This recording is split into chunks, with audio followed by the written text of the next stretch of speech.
Hello and welcome to my video. Today I'm going to do some upgrades to my older computer. I built my computer about 7 years ago and it's actually taken everything I've thrown at it and done a really great job. Until recently I got a GoPro and went on vacation. I came back with a lot of video clips. I downloaded Davinci Resolve and I started trying to do some editing on these clips, and basically brought my computer to its knees. It just really wasn't up to the task. So rather than going out and buying a brand new computer or building a new computer, I decided to try some economical upgrades to see if I can get this computer up to speed to do some basic video editing on Davinci Resolve. The two upgrades I'm going to do today are one, I'm going to bring my RAM up, and then two, I'm going to install a video card. Just so you know my baseline system, what I already have in there, I built this computer 7 years ago.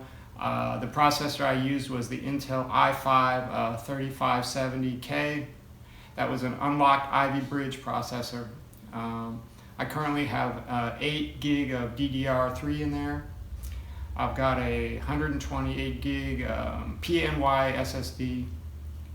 I've got a 500 gig Toshiba storage drive, and I've got an Antec 550 power supply. So I'm going to go ahead and add another 8 gigs of DDR3 RAM. Surprisingly enough, I actually found the exact same RAM that I have in my computer, which was amazing since it's so many years old. I got it used on eBay.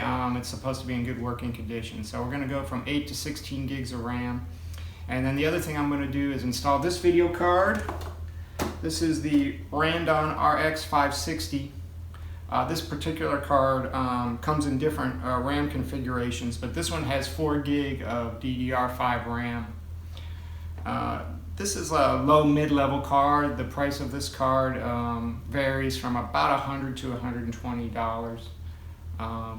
I'm taking a little bit of a risk. I got an open box one on eBay for $90. So I'm going to go ahead and install this and the RAM, and then we're going to see how it affects the usability of my computer on Davinci Resolve. So without further ado, we're going to get to the physical installation process.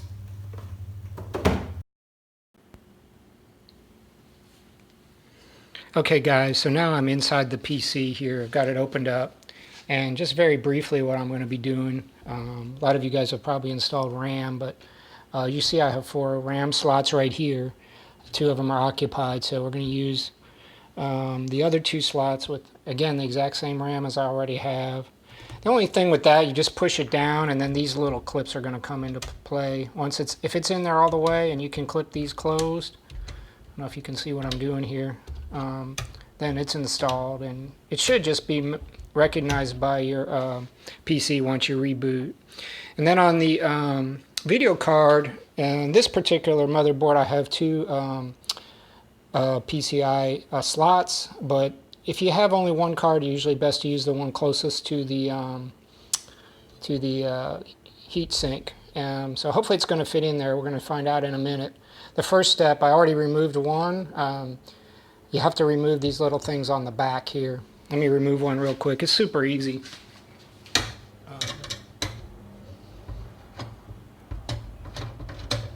Just use a Phillips. Make sure it's the small heads, right size. And then just keep these in case you ever need them to cover up your machine again. So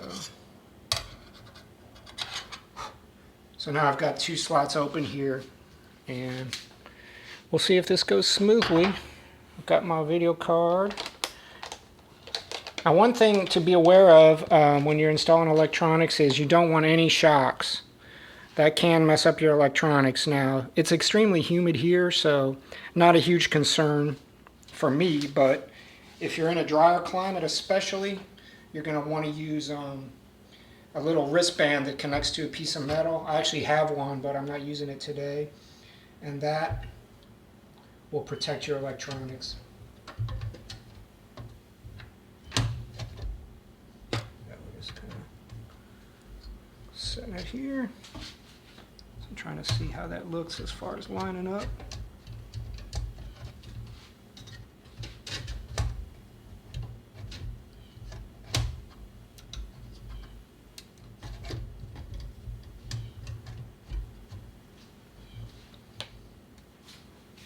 Okay, so brilliant me, I did pull one of the wrong slots out, so we're going to go ahead and fix that real quick.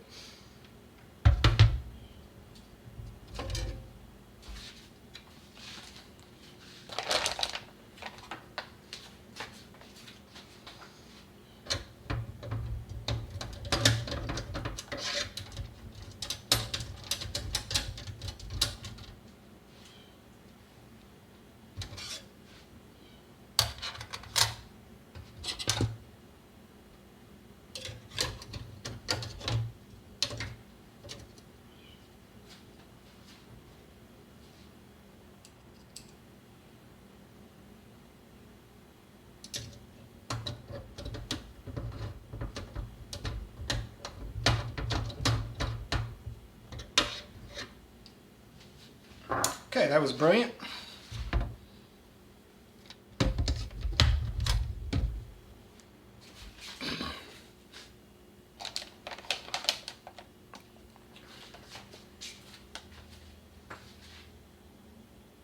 Obviously, you don't want to touch that circuit board if you can avoid it.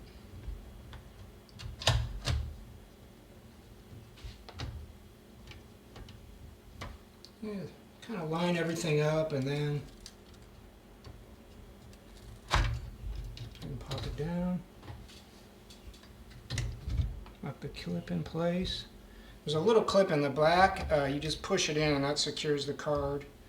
And then also you want to oh,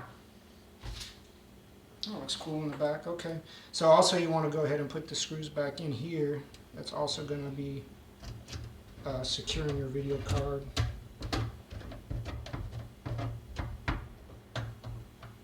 There's one.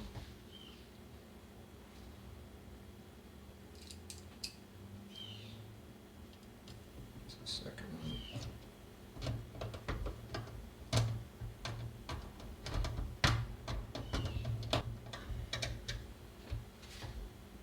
Okay, so that's locked in. And hopefully the computer will recognize it. So now, it's kind of boring, but we're going to put some RAM in. Those of you who have never done it before, sometimes it can be a pain.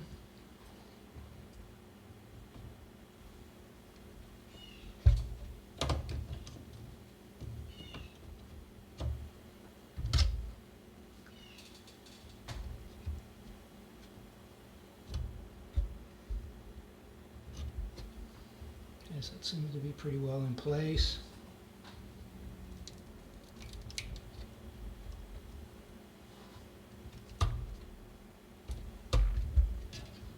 Push it down. I'm going to clip it in after I put the other stick in.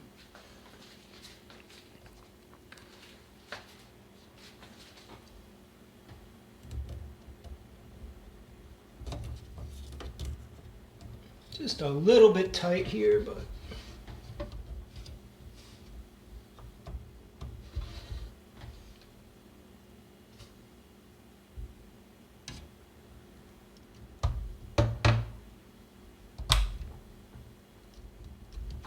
so then, actually they come up on their own. This one didn't. Just want to make sure all four of those are clicked in. So the hardware install is done. We'll close the computer up and boot her up and see what happens.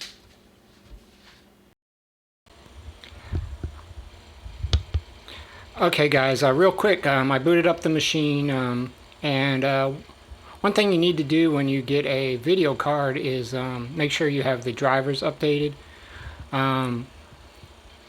It did boot right up and it recognized the card, but all the text is real big and it looks real funny. My home page is magnified. So what I'm doing now is I'm going to amd.com support and I'm going to go ahead and download the latest drivers, and it's not really that difficult. Basically all you do is you're going to go to graphics cards and then you're going to look for your card. As I told you before, mine's a Randon 500 series. Let's see. Sorry, looking for the box. It's the RX 560. So it's going to be in here. 560. And then you submit that. And whatever card it is, it'll be here. And then you, of course, going to use your, you know, pick your operating system, which in my case is Windows 10, 64-bit. Kind of have to be a little careful. You want to get one that's not a test style or anything like that. So looks like the 10.7 is the latest release. So we're going to go ahead and download it. And I'm going to come back up and we'll see how our, I'm not going to make you wait while I download it. Come back up and see how our video card is working. Okay, I'm here on my PC before the upgrades, and I just want to kind of show you, you know, how bad this really is with my current computer. So I just turned the play button on, and this is how slow it's going. I mean, it's okay. So we got a little frame rate there, but it's barely playing. You can't really see. Let me see if I can go back a little. I mean, I just went to a different spot in the video, and look how long it's been blank. I mean, this is crazy. So, just to make a long story short, there comes the video up again at about, who knows, 2 frame rates. I mean, just crazy. Then it's jumping around down here. Working with color correction is really bad as well. Like, I wanted to try to clear this video up with some more contrast, and so I moved it up, and I mean, it's just crazy how long this is taking. Okay guys, here we are back in Davinci Resolve in the editing section. With that same snorkeling video that I was working with before, and haven't turned it on yet, but you can see, bam, it's working, man. I can review the video in real time pretty much. I am losing frames there a little bit, but I would have to say I went from pretty much nothing to having a usable video editor here. I'm pretty happy with these results of this. Let me go show you the color correction really quick.